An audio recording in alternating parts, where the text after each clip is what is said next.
好多謝各位嚟臨啲漫畫分享會啊！我係 Dio 普德春秋嘅阿麗啊，同埋我哋有原型師太歲，會係今日嘅司儀。係你哋好啊！咁我同阿麗咧就係今日嘅司儀。咁今日咧我哋搞咗呢個 CW 啦，咁樣就喺度開呢個漫畫分享會嘅。咁樣我哋就邀請咗個嘉賓咧，就分別有呢位中間呢位咧就係馮志明霸刀嘅主筆啦。多謝。我隔離呢位咧就係司徒劍橋九龍城寨嘅主筆，同埋嗰邊柏迪係斯利亞嘅主筆。大家好。係啦，我哋今日咧就會問下三位漫畫家咧究竟即係除咗畫漫畫之外，究竟漫畫家面向世界可以去到發展到一個咩嘅程度咯？係啊。好啊，問下老馮馮志明先。喂，漫畫除咗係喺商業角度發展之外啦，佢仲係一門藝術嚟㗎。咁藝術方面推廣漫畫咧，你近年有參加過火炭節咧？究竟係一個咩嘅展覽嚟嘅咧？主要以藝術成分嘅一個展覽嚟嘅。咁其實咧，我哋寫漫畫寫咗咁多年咧，覺得即係應該向自己挑戰㗎啦。所以咧就唔多唔少咧就會聽唔到咩？我聽到嘅。係咯。喂，冇理由，聽唔聽到啊？咁樣好啲咩？咁樣唔係好入咪嘅啫喎。咁咧就所以咧，我喺呢5年裏面咧，都比較積極走呢個藝術路線嘅，尤其是國內，我都會做一啲叫做漫畫走入呢一個藝術館裏面做展覽咯。我想問咧，去參觀火炭節嘅咧，多數係啲咩類型嘅觀眾啊？其實反而唔係大部分我哋嘅讀者咯，大部分係外來嘅朋友，可能係學生啦，即係可能因為近大學啦，咁咧亦都有好多外國人嘅，好似法國人嗰邊比較多少少。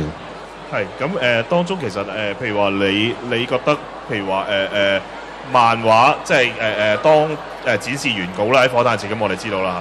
咁展示原稿嘅時候，咁嗰班嚟去欣賞呢個展覽，即係火炭節嗰啲展覽嘅時候，你覺得佢哋嗰班受眾，佢唔係你嘅 fans 啦嚇，咁亦都唔係漫畫迷，佢哋係一班愛好藝術嘅人，或者本身係啲藝術工作者。咁佢哋睇到嘅，即係佢哋對你哋嘅畫作，其實交流上佢哋對你哋有咩評價？本身係基本上佢當一個藝術品去睇嘅，而咧即係佢哋嘅睇法咧，因為咧可能咧佢覺得中國人就畫啲藝術畫咧就係山水畫啊諸如此類，但係我哋混合咗呢個漫畫內嘅時候咧，佢哋會睇埋嗰個線條啊、個形態啊、角度啊、幾個角度，即係好多層面去睇咯。咁即係其實本身佢哋睇你嘅畫作嘅時候，即係即使佢哋未必係一班漫畫迷啦，咁佢哋都係純粹以一個畫嘅角度去睇。咁即係其實有咁講一樣嘢就話漫畫一直都係講緊咧，其實漫畫係藝術嘅一種。咁即係其實可唔可以透過呢一種咁樣嘅接觸裏邊，其實可以喺裏邊感覺到其實係有呢樣嘅感覺。絕對有呢樣嘢啦，只不過咧即係一般喺香港生活慣嗰啲咧，佢就用一種叫做商業化嘅睇我哋。其實咧，漫畫其實裡面包括咗好多不同嘅技術啊，好多好複雜嘅嘢喺度嘅。如果你喺藝術嗰個角度去睇咧，佢每一格都會有藝術感嘅，所以咧就其實絕對係可以用藝術嘅角度去睇漫畫嘅。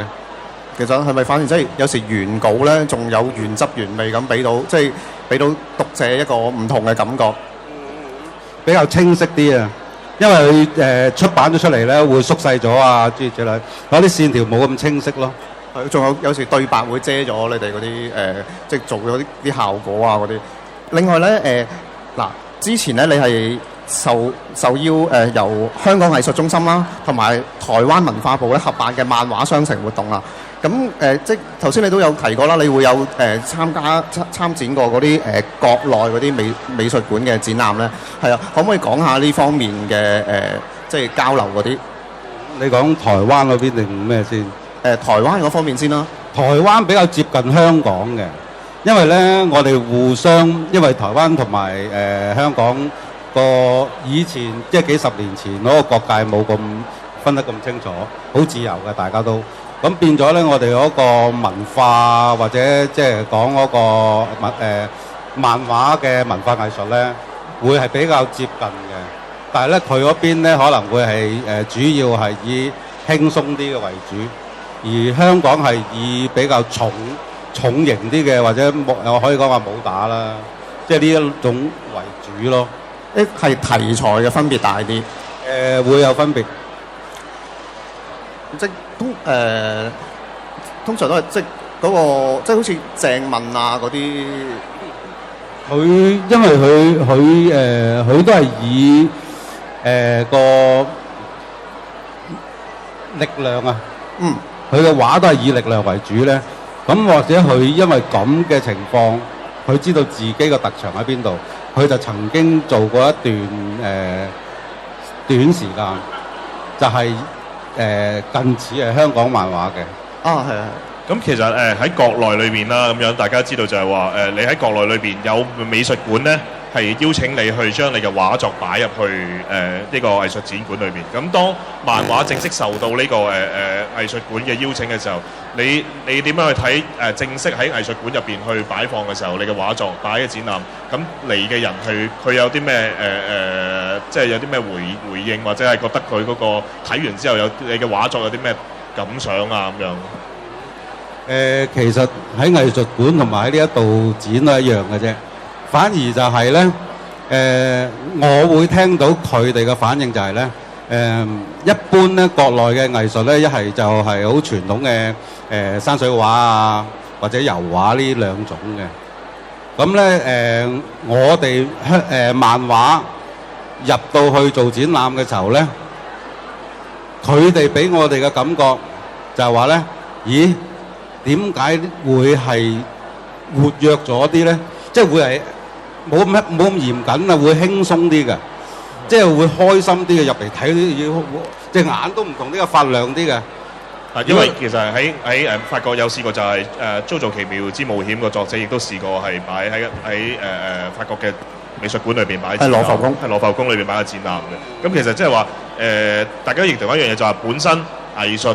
即係其實漫畫亦都係藝術嘅一種，即係只不過係嗰個大家好多時接觸嘅即係嗰個接觸嘅地方係唔同。好多時係印咗書或者佢而家係變咗個原稿一個展覽，會唔會係呢一種咁嘅方向？絕對係贊同嘅，同埋太普及嘅時候，啲人就唔覺得係藝術。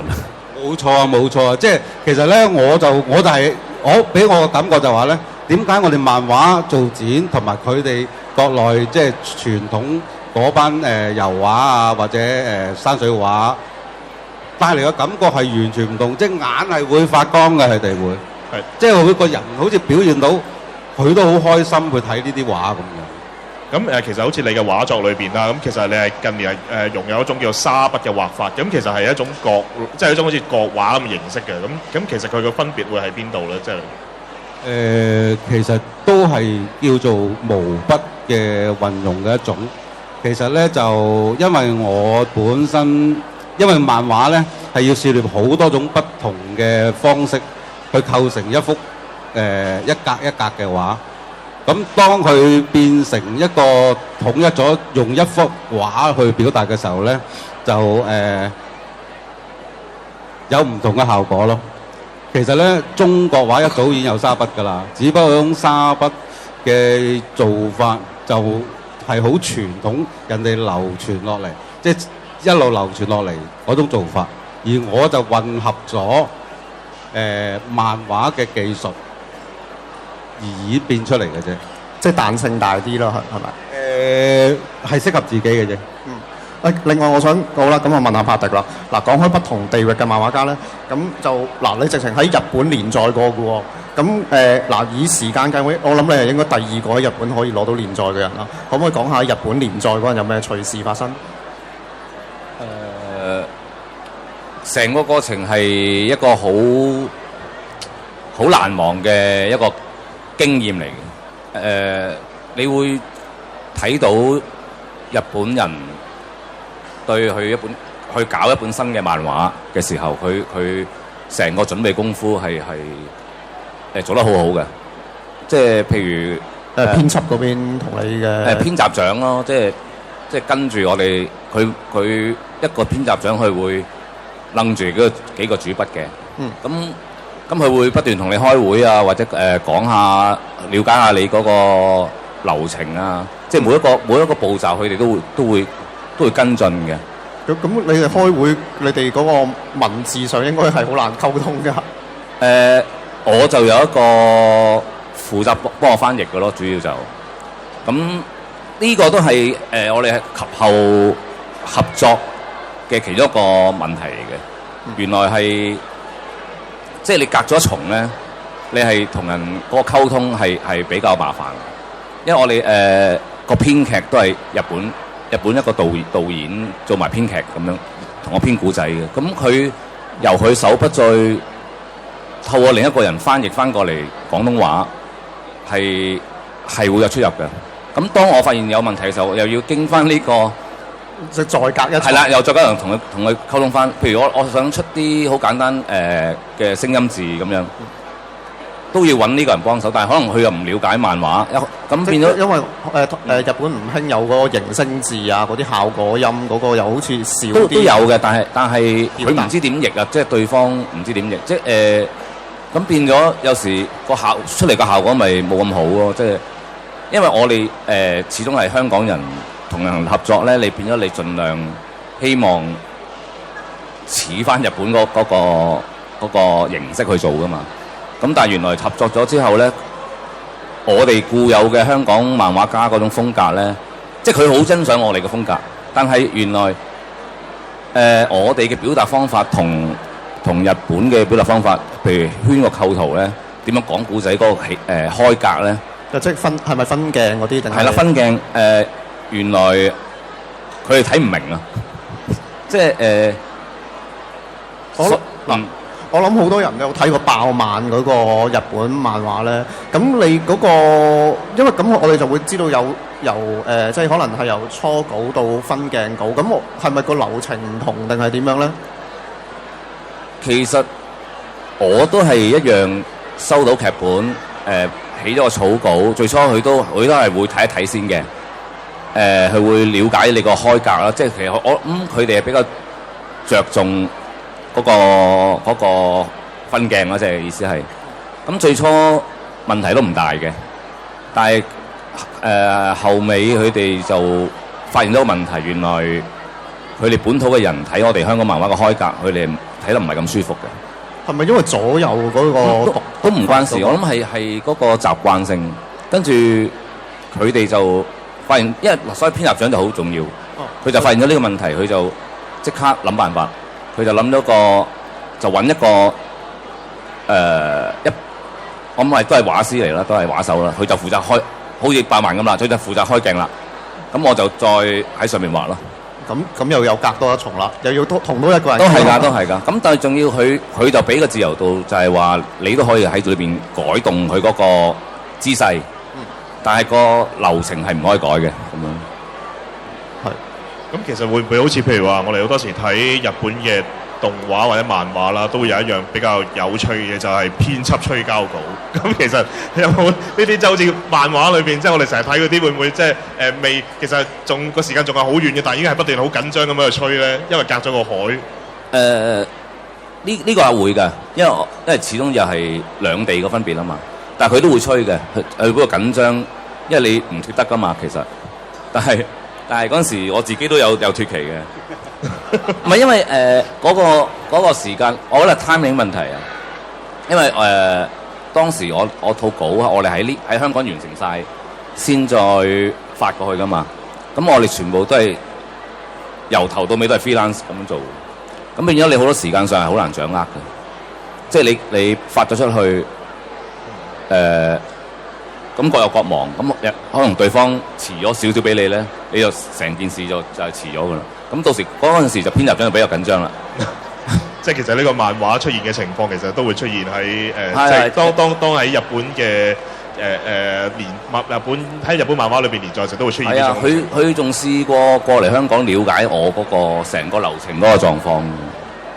咁即係其實見到本身日本嗰、個對漫畫嗰種咁樣嘅嗰個事業啦、個工業啦，佢其實佢每一層佢都係好着重，即係每一個人嘅崗位佢哋都係好專業咁樣去做好自己嘅嘢。係㗎，係㗎。佢分工又好精細咯。係。阿劍橋，咁你都有同外國嘅出版社合作過，咁我聽講話你喺法國嗰個合作好犀利嘅喎，你嗰個漫畫。喺法國嗰度基本上都有幾本漫畫喺嗰度出版啦。咁就最主要就係開頭嗰陣時，因為佢嗰間法國出版社咧就嚟咗香港嘅書展度睇，跟住又見到本《超神二》啫，佢好中意。咁跟住就跟住喺翻法國，然之後就傾個版權，就喺法國嗰邊出版。咁跟住就出嚟之後咧，個反應好好。咁跟住咧就不斷就再同我呢邊咧就再同我嘅作品再攞喺嗰邊嘅出版咁樣啦嚇。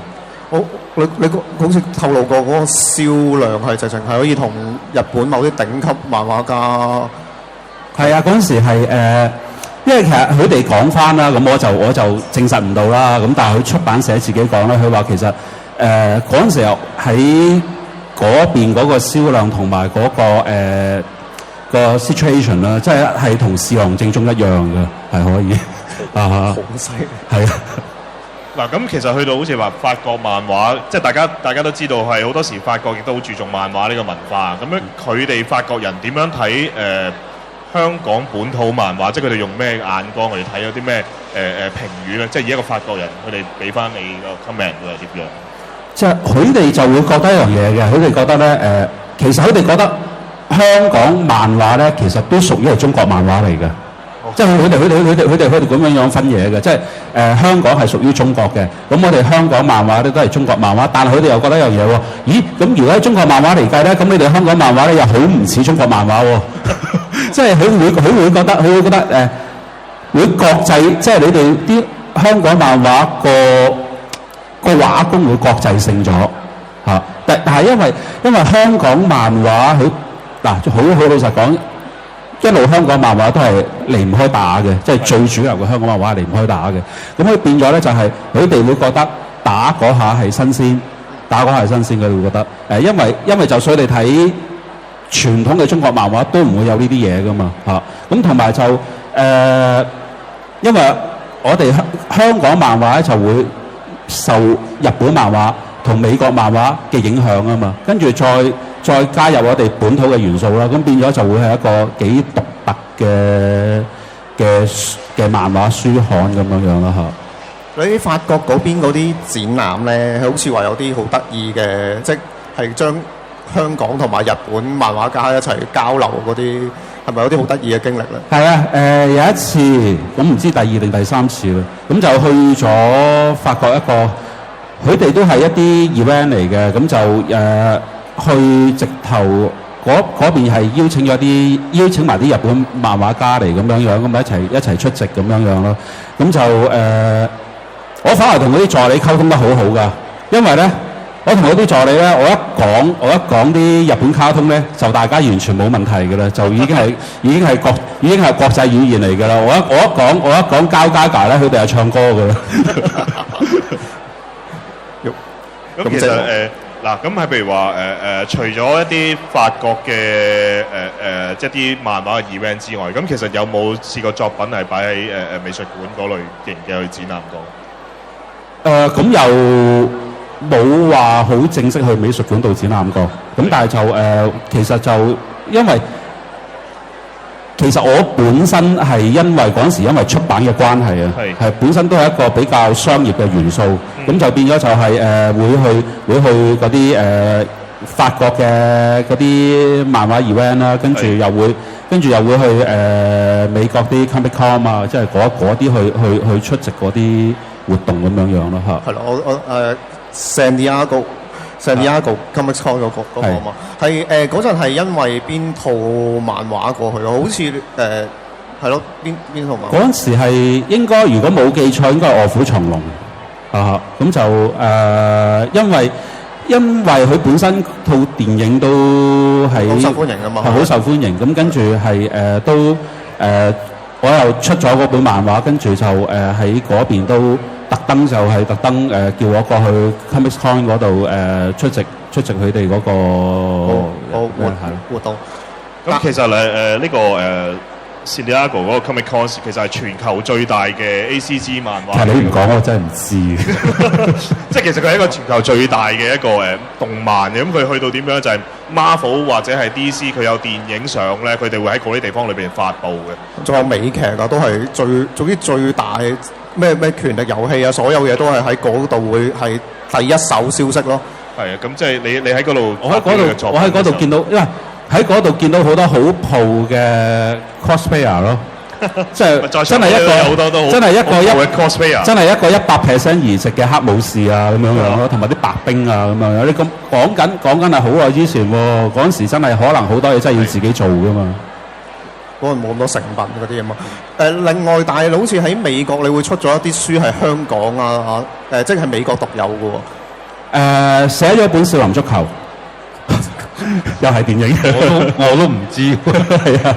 咁就因為佢嗰間美國出版公司咧，就想，即係佢直頭去買咗個位，即係想我寫呢個故事，即係咁樣樣咯。跟住就寫咗3期，好似3期到精裝咁樣樣喺美國出咗咁樣樣，哈哈。而家應該絕版嘢嚟喎，呢個係啊！呢個而家呢個稀有品嚟喎，因為冇人揾得到咁。我有20零套喺公司，上去打劫啊！聽到啊？聽到啊？有20零套啫。咁其實係嗱咁樣講啦，就係喺外國嘅出版社，即係其實譬如話好似阿帕迪咁樣啦，咁有日本出版社去揾佢去畫做作畫啦，咁亦都好似你咁，亦都喺法國或者喺美國，亦都有出版社去揾你去出書嘅。咁其實你點樣睇嗰個香港嘅漫畫家，其實係喺外國，即係啲外國公司或者外國人嘅形象啊？你哋兩個會點樣睇咧？我哋問阿帕迪先啦，你點樣睇？其實因為我哋都出版法國都有同我哋合作過啦，即係我嘅作品都有喺法國出版過。法國同日本佢真係好俾到大家嘅感覺係好尊重個畫師嘅，俾好多空間嘅其實。即係呢樣反而我哋喺香港喺某啲公司做嘅時候，未必有呢種感覺嘅。係啊，好重要啦！我覺得呢個感覺係。咁啊，劍橋咧，其實我覺得香港嘅漫畫主筆咧係萬能嘅。因為咧，其實咧，我諗如果你話計出稿嘅速度咧，其實我諗香港嘅漫畫主筆真係數一數二㗎啦。即係大家都係好老實講，大家都係因為中意畫漫畫先入行嘅啫。咁問題就係香港會多一樣嘢，就係入咗行之後要揾食，你想揾食，不斷去用最快嘅速度去出稿，令到你揾到食。咁樣呢樣嘢咧，呢樣嘢其實嗱，好老實講，你全世界都係話因為畫漫畫跟住都係要揾食噶啦。咁但係香港有個好處，因為嗰陣時就係因為嗰個呢一行好旺盛，變咗就係咧，就好多人咧就想，即係好多出版社咧就要稿啊。咁變咗就係你班主筆咧，如果出到稿咧，就會可以不斷亦都可以 training 自己啦。咁反為如果喺日本咧，因為個競爭實在太大，因為可能你1萬個想畫漫畫嘅人，可能都係得2-3個做到主筆，咁變咗就係佢哋，即係你當然做到主筆嗰啲嗰個能力當然好高啦。咁變咗就有好多都有能力嘅人，但係佢就冇時間去到 train 自己咯，會係呢樣嘢。咁變咗就係我覺得如果你將自己手頭上嘅畫底功夫操到好嘅時候咧，其實我覺得你去到邊度咧，其實都難理唔到嘅。即係譬如話而家咁樣，譬如話法國或者日本呢啲咁樣，佢哋個創作嗰個空間俾你哋都會唔會都係大嘅咧？個自由度都係大。其實好老實講，如果你話要去一個另外嘅市場嗰度，咁佢哋亦都有一啲佢哋覺得嗰邊穩陣，或者係嗰個題材方面，佢哋覺得好，即係比較即係穩陣嘅嘢啦。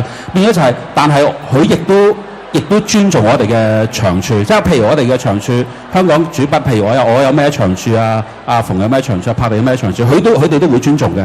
咁就大家喺度磨合，做一個新嘅故事，去到可以適應到嗰邊嘅市場，亦都可以令到我哋主筆發揮到出嚟嘅嘢。我覺得咁樣係最好咯嚇。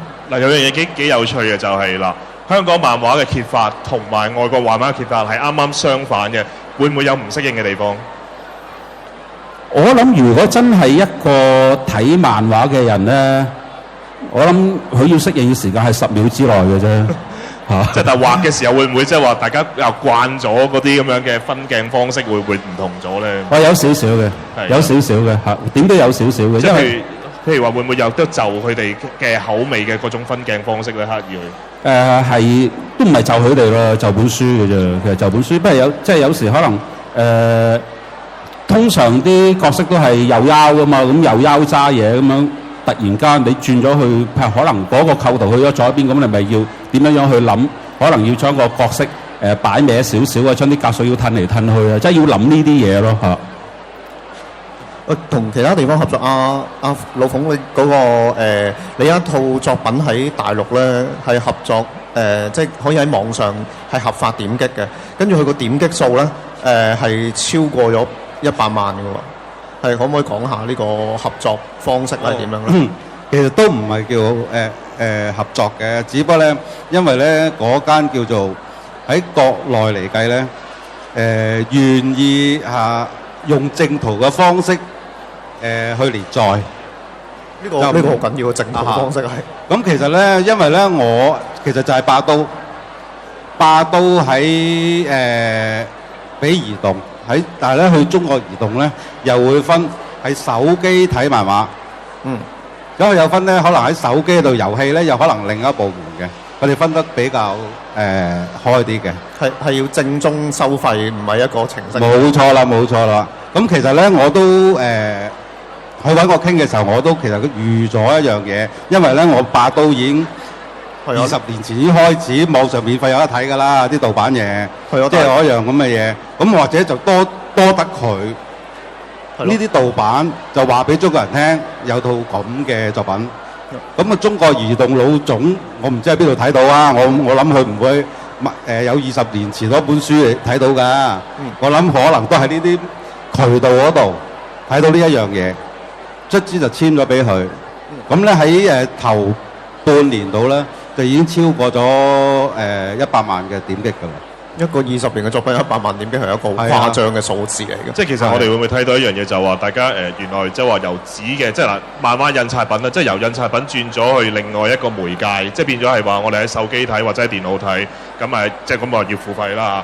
咁其實都一樣係有個渠道，即係甚至乎係嗰本書嗰個年期，就係譬如話一本時間已經係好長嘅書，或者係好舊嘅書啦，或者好耐嘅書，其實都唔會影響，反而係講緊啲人係對嗰本書嗰個題材有興趣咧。唔止渠道，仲有個市場都仲有好有價值。係啊，所以其實佢唔會分佢唔知道你夠與唔夠嘅。係。因為咧，其實好多時，譬如睇我哋嘅漫畫咧，可能係華南呢一帶，即係廣州啊，即係比較近香港呢一帶，會睇到我哋香港嘅書。再遠啲就已經睇唔到噶啦，運唔到上去噶啦。係啊，所以咧呢個即係新嘅，即係其實都唔係新啦。呢10年裡面嘅網上世界咧，其實唔多唔少會幫到我哋南邊嘅漫畫家。令到北邊嘅讀者都可以睇到我哋嘅漫畫，所以我覺得個前景幾好。即係其實係大家會變咗就係話，可能係香港印書數，就算係全盛時期有啲書係印到幾多萬本咁樣啦，但係就原來發覺就係話，去到喺國內或者其他國家咁樣啦，喺當你透過呢個互聯網 Internet 裏邊去有得俾人哋合法即係付費去呢個去睇呢個漫畫嘅時候，你嗰個嘅讀者群眾嗰個滲透率係甚至乎係高好多倍，因為而家講緊係幾何級數係因為我哋所收到嘅數字係差唔多係160萬係咪咁上下嗰個最高人次嘅時候，即係話你香港當其時都你全部嗰個受眾都冇咁多，即係話你嘅作品係可以去到好去到更加多嘅層面裏邊。係啊係啊，應該都好多人睇嘅，唔係咁多人買啫。即係我哋其實應該係諗方法點樣收佢哋錢。呢啲唔係我哋專長嚟噶嘛，呢啲人哋諗噶啦。咁阿柏力，喂，咁嗰個而家你多數係動畫公司嗰邊嘅工作啦。咁動畫公司而家其實咧係香港啊，定係大陸嘅多咧？定係兩邊走啊？即係同埋咧，其實以你負責嘅工序嚟講咧，喺日本應該係叫做作畫監督噶咯喎。係啊。我而家做緊呢間公司係香港公司，但係製作部就喺國內嘅。咁都有10年噶啦。咁我個崗位就係總人物設計啦，同埋總作畫監督啦。即係如果係以日本嗰個名稱就即係控制晒成套作品嘅風格啊，咩美術係啊，同埋監修，即係最主要監翻啲型咯。因為暫時我睇到國內動畫公司就係個形態嘅問題，即係仲係好比較硬，即係捉唔到我哋想要嗰種美感咯，即係可以話係。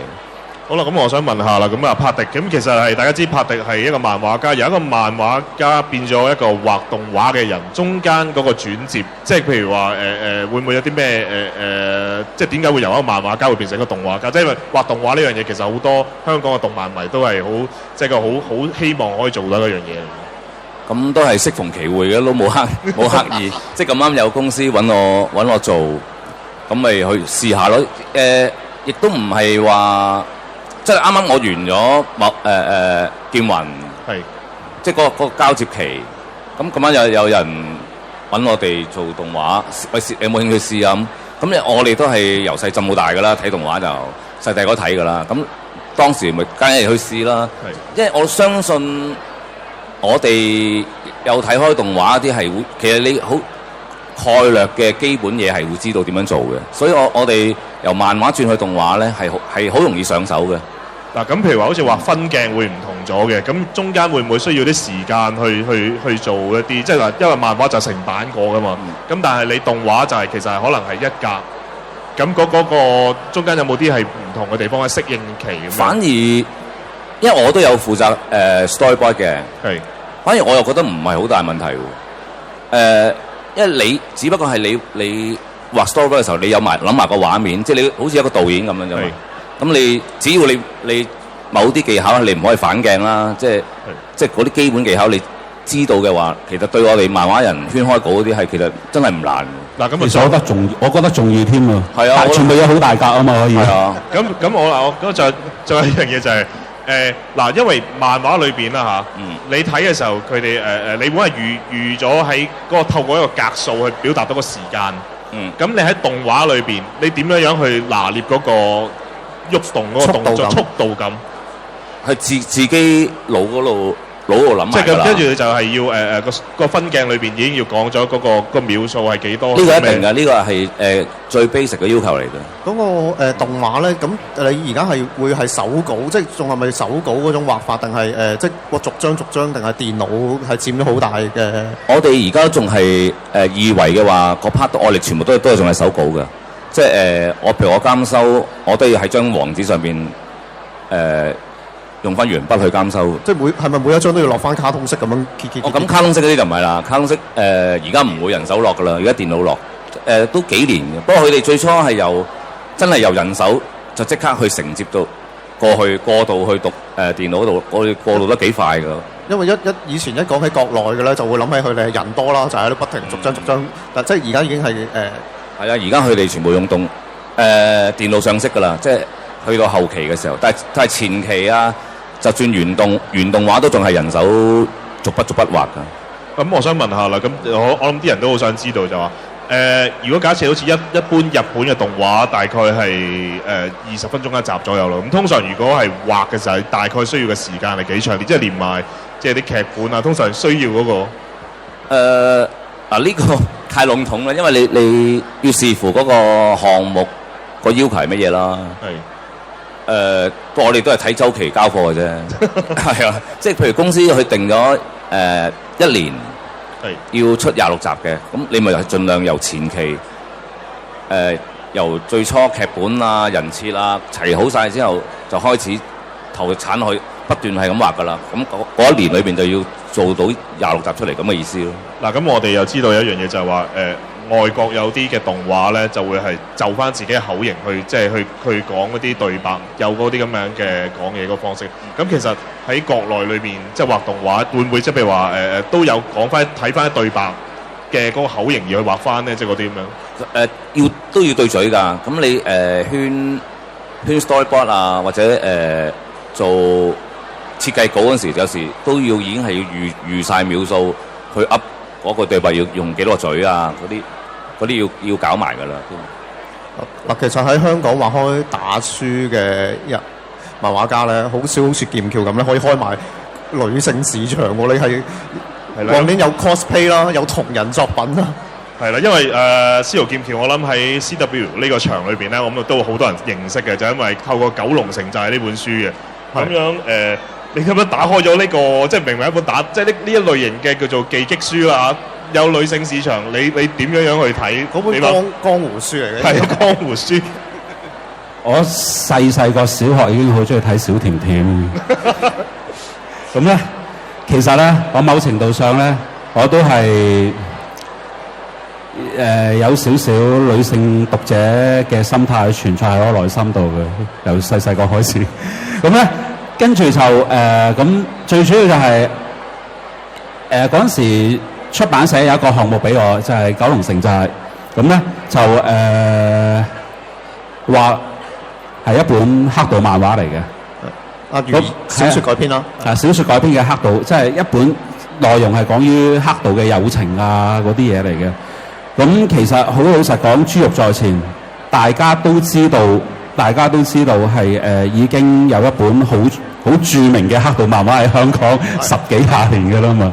咁其實我諗一樣嘢就係，其實如果現今嘅年青人喺一個現代嘅環境嗰度，係咪型啲會正啲咧？咁樣咁同埋就最主要就係我成長嘅時候係日本熱。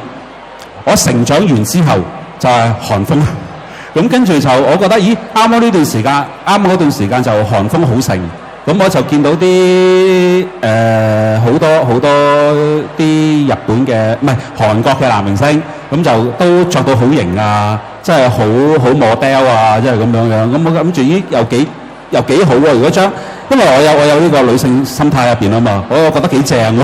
咁跟住就將呢啲 character 咁樣就擺翻落去，咁出到嚟就個反應就竟然係有一班新讀者去欣賞呢本漫畫同埋入邊嘅角色，同埋去 cos 埋佢哋咁，我真係完全估唔到嘅呢樣嘢就。喜出望外咯，直情係，即係咁會唔會直情？咦，咁不如試下直情向呢個市場度開拓咧，即係向女性向市場。即係譬如話畫 BL 漫畫。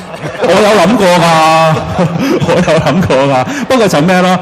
始終香港嘅市場咧，其實係局限咗㗎。譬如九龍城寨嚟計啦，其實都係話即係個反應好好，但係其實你話喺銷路嗰方面咧，其實都係有得做咁嗰隻嘅啫。咁但係你話如果再做一本再偏鋒啲嘅嘢咧，我真係唔敢講啊。咁反為咧，我覺得一樣嘢咯，即係可能離開咗香港嘅市場咧，反為有啲我想諗嘅嘢，可能反為仲會做到，因為香港實在太要你打啦，你唔打就唔得噶啦嚇。咁但係有好多新嘅題材係你真係反為打係唔得噶嘛，係咯，會係咁樣咯。咁你有冇啲咩新嘅題材？因為嗱咁多個漫畫家裏邊，你好多人都知道，在座嗰3位漫畫家咧，其實係乜嘢類型嘅漫畫都有畫過嘅。咁科幻啊武俠啊，或者係唔同類型愛情都有嘅。咁問下你嚟緊你有啲咩想挑戰啊？你會咁就其實會係咩啦？咁就嚟緊咧我都會喺國內嘅網上嗰度去連載一啲全新嘅稿件。咁就係真係呢啲叫做咩啊？網上漫畫啦，即係咁樣樣咯。咁就變咗就係，因為其實有少少係大家個同國內個溝通都係相同嘅，因為我都係話佢唔想打咁多，我亦都話我真係唔想打咁多。呢個合作方式係咪即係先出網上漫畫，再可能睇下再出實體書咁樣啊？其實就會係一定係網上漫畫行先㗎啦。咁就你話實體書嗰方面咧，反為就係我覺得可能會連載到某一個期數先至會再成為一本精裝，會係咁樣樣咯嚇。我哋調轉咗行，即轉咗方向行啊！係。即係已經係同呢個傳統我哋以往所認知嘅，即係香港漫畫市場就會已經唔同咗。即係我哋可能反而覺得係我哋覺得讀者睇就係會比較貼近而家嘅世界市場個方式，可能先喺網上連載，先再出實體書，會唔會呢一種？應該會係呢一種咯嚇。咁同埋你喺個網嗰度咧，你反為嗰個題材咧，你唔使話即係局限於某一樣嘢咯。變咗就係有時其實有好多嘢我都好想畫嘅。咁問題就係你局限咗喺個出版嗰個生態嗰度，你淨係可以做呢樣嘢，你做咩啲咧，你都會生存唔到噶啦。咁但係個網話你聽，其實好多嘢你都可以試嘅。同埋因為我哋去睇就話，因為喺網絡世界嘅時候就係你印實體書，你都可能仲要運啲書去其他地方。但係而家你變咗網絡世界話，我睇你本漫畫，咁我真係付費，我就可以睇到，即係已經冇咗嗰個地域上嘅限制嘅。如果就錢都唔收你啊！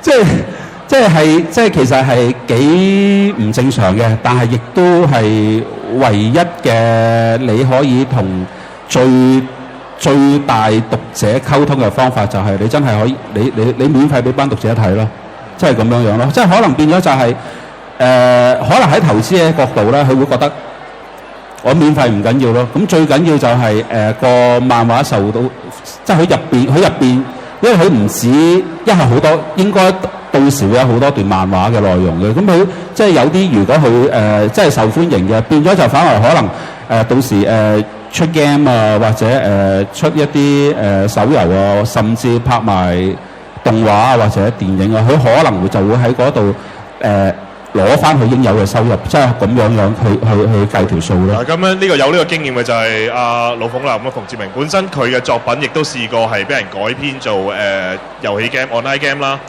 有出過 figure 啦，咁 figure 係我做嘅，咁亦都有做過啲唔同嘅譬如話拍個電影咁樣。咁你點樣睇呢個即係你自己嘅作品一個你有個 license，你 hold 咗個 license喺度，你覺得點樣睇呢個市場？因為日本公司係用緊呢啲方法嘅。其實近呢兩三年咧，國內咧就好流行呢一種方式啊，就係一個捆綁式嘅。佢係預呢一樣嘢係除咗漫畫啦，佢會做埋動畫、電影、遊戲，佢係一個捆綁式咁樣去做嘅。係國內因為唔知係佢錢多啊定乜嘢，就咧。佢係中意咁樣去做，即係大型去做嘅，就唔會話我淨係簽你遊戲，就算啦。所以係另一個新方向嘅，即係一攞版權就可能一個 package 咁樣去同你傾啦。因為我最近有人揾我傾嘅時候，佢先問個版權係邊個嘅，咁我話我嘅，咁佢話你遊戲嗰邊同埋電影嗰邊有冇簽俾人啊？咁我有一邊我簽咗俾人，因為我以前簽咗俾人，我遊戲嗰邊已經簽咗俾人。咁咧佢係好刻意咧，係問晒整個捆綁嘅，即係整個網絡咁去做嘅。即係睇下可以有邊啲可以揾得到，即係遊戲都可能係出咩 game 啊，手遊啊，定係 online 啊，定係點樣？即係可能我要係啦。咁你其實同埋都知道就係話你同你出 game 嗰邊嗰間公司係咪一間台灣嘅公司？係啊，即係其實係咁，其實一間台灣嘅上市公司，咁其實即係話本身嗰個香港嘅文化其實都係滲透咗喺唔同嘅東南亞區，早年其實亦都係咁講嘅。基本都會係啊。即係而家進展到，即係話其實你會覺得係漫畫家自己其實除咗賣書以外啦即係靠呢個賣書或者係網上點擊收費嗰個賺錢或者其他副產品，其實會話本身嗰個資產值裏邊仲有一樣嘢就係話你個 license 即係你個版權，你係版權持有人，其實呢一個都係其中一個其實應該係現代漫畫家都要擁有呢一樣嘢。其實只不過就話過往嘅漫畫版權咧，大部分都係去咗一啲公司手上面，所以其實應該即係依家未做嘅咧，就好快啲做。就咧個版權係好重要嘅，即係話啲自我，即係原先我哋自己創作嗰樣嘢，即係我哋要嗰種原創作啦。我咁樣講係。冇錯冇錯，應該唔係我哋呢班老鬼喎，後生嗰邊都要爭取喎。係啊，啲 CW 好多想創作漫畫嘅人，你哋好好保護你哋啲版權啊，你啲作品啲版權啊，小心啲。係啦，今日時間都差唔多啦。多謝三位嘉賓，多謝大家。咁我哋台下邊咧就有一張係專登為今次呢個嘅分享會裏邊印嘅一個 postcard 嘅，咁啊係風塵三俠啦咁樣嘅 postcard，咁啊數量有限嘅啫，咁啊如果你哋要就喺台下裏邊可以去攞嘅，多謝咁多位。